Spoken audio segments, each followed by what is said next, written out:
kono o de memma kan ho koi. Oh. That's how I hear you cry. Me so me na me memma na ye ju. Politics they say no me man kwan to me yes, me nya them. Ah memma na no koi no mu kurakura tuo ene di wati. Me ba na bi aniwa o kura tuo di mechi. Omo na nkwa no obi ankura weapon bia. Obi ankura weapon bia. Eti etu ne kasa e no na bo efi. Ayanya na ma woni so. One kasa wo MP no. Na wo kura tuo be ne kita o. Pastor me to me chere. Wunim tuo no. Ana don't be say about the thing ma woni so. Oh dabi meba no so am say me hu etuo kro ne kita o no adaroma. Me chere we so. Honorable na say o as an honorable member of parliament you think that wo kura tuo wunim tuo kro na wo to. Ana wait me protect. Can you give me the also who told go one samba we ya no by ana me say etuo no o ekita o ebi a license ya license ya ite na etuo a license de oni tuo kro ntina me bisa say etuo ben ya ana me ka so say me go ni tuo ni ju me ba to sa license ni tuo na ye say wo ko eye center o no aboa wo ho dada sa na mpese bi hu ma boa me hu o kwa na so. Me a member of parliament. Actually, now I say me put my foot now there. Me because we need to be here. And I'm your banty. Oh, Debbie, and yes, all your banty. Now, minim say, oh yeah, Minister of State. So, I will a year police escort. I police in here out for by no count. Now the police in coming. All right. Ebanisana ututuno. Ona webanisana ututuno. All right.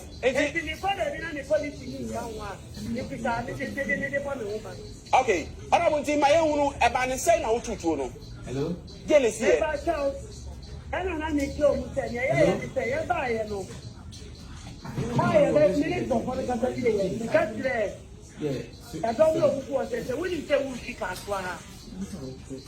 Mr. Men never did that. But you need to want to call it. I want to have our if you are going to be another place.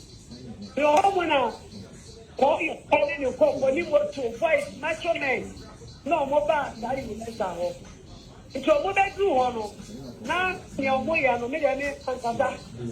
Omoye no me na no mutu ka bua no ko ona wo nkomo no me ba o ona me so bia bia ni ma ya nke beboa na omo ye bibi den no omo ye oh so omo ni na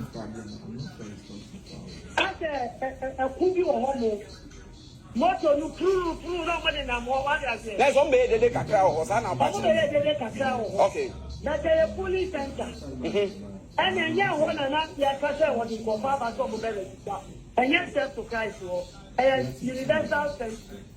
Okay. Oh. It's no more no more na no more down with me. So what down when you buy 40 minutes time. Now me sorry so me call to test Christ. Now my college and for no do mo me other side never here. How fast? Ya mo come mo register na. So mo register me mo register. It's me dey do homo no.